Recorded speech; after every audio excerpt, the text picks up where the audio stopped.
Hi, my name is Chris Sterling and I'm a community health nurse with Siksika Community Health. In this video of our web series, we're going to talk about self-isolation preparation.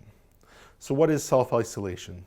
So right now we're asking anybody who has respiratory illnesses, cough, fever, runny nose, sore throat, head congestion, all of that kind of stuff. Even though COVID-19 is mostly cough, fever, and fatigue, we have a hard time differentiating between the cold, the flu, and COVID-19. So if you're having any of those symptoms, we just want you to treat it like it's COVID-19 and do what we call self-isolation or self-isolate for a period of 14 days. So that's quite a period of time, and it brings up a lot of other issues that may occur because now you have to stay home, probably with your family, and you're going to be concerned about getting them ill as well. So this self-isolation preparation is really important to help kind of have a game plan set up in case anybody in the household does get sick and what you might want to do. And it's going to be different from household to household depending upon who lives in the house. Do you have some elderly individuals living in the house? Does anybody have some high-risk conditions like heart disease, lung disease, diabetes? How are you going to keep those individuals away or from getting sick from the individual who is sick? Some very real challenging problems that are going to come about with self-isolation. So we think it's really important that every family sit down and put together a plan as to how they're going to go about protecting individuals in their home and preventing illness from spreading too much to other family members. One recommendation is to set aside a room in the house that would be fairly close to the bathroom where someone who, if they are sick with an illness like a cough, fever, tiredness, all that kind of stuff, where they can stay and isolate themselves from the rest of the family for that period of 14 days.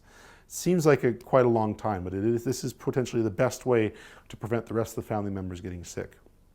So we could call that this kind of the room where the unwell or the sick room for individuals, okay?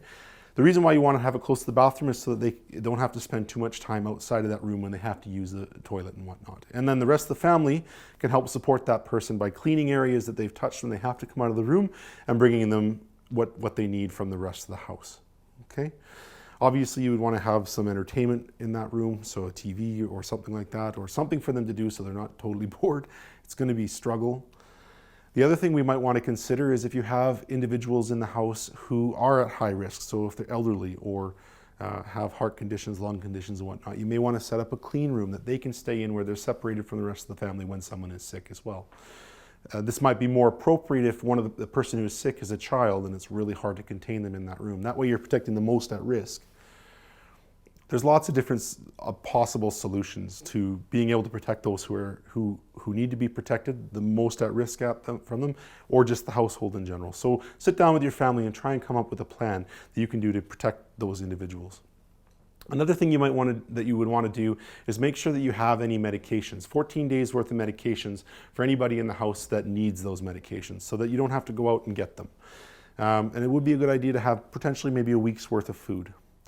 Another good precaution would be to make commitments or make connections with other families, other households, that can be family or friends, who will be able to go out and get you supplies in the community if you had to self-isolate. So that could be groceries, that could be other household items, cleaning items and whatnot. The agreement could simply be, hey, you can give them a text, I need this, can you go and grab it for me? Leave it on my doorstep, text me when it's done, and I'll send you an e-transfer, or I'll catch you back later at another time.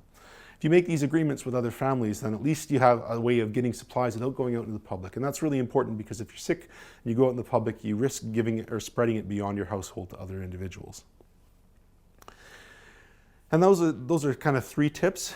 Every household's kind of going to be different as to what you can do and what you can't do. Make sure that you have information like emergency response or emergency numbers. Get in touch with or check websites and whatnot, and numbers like with Siksika Health, and contact us if you need any assistance, okay? So those are just some things that you can do to help prepare your family in case you have to, or your household in case you have to self-isolate. Obviously, it's not going to be, there's no solution is going to be perfect, and it's going to be difficult to control the spread of illness within a home in those situations. But it's really important that anybody that is sick doesn't go out. So that's how we help control and contain the virus, and how we maintain or try to keeping that curve nice and flat rather than a spike, okay? So in the next video, we're going to discuss what to do if you're out in public. Obviously, going out in public is going to be a challenge, and you don't want to get sick, and bring it home to your household so you don't have to enact your plan. So we'll see you then. Thanks.